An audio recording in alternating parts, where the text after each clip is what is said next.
سلام. این شعری که امشب میخوام بخونم براتون شعریه به نام دلشاد از حافظ. ایشالله دلتون رو شاد بکنه.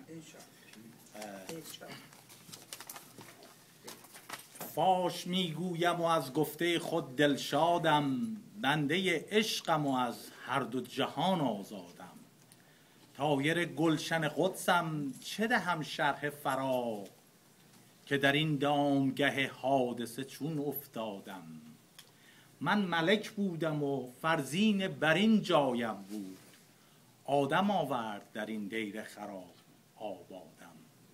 سایه توبی و دلجویی حور و لب حوض، به هوای سر کوی تو برفت از یادم. نیست بر لوح دلم جز الف قامت یار، چه کنم حرف دگر یاد نداد استادم. کوکب بخت مرا هیچ منجم نشناخت، یارب از مادر گیتی به چه طالع زادم.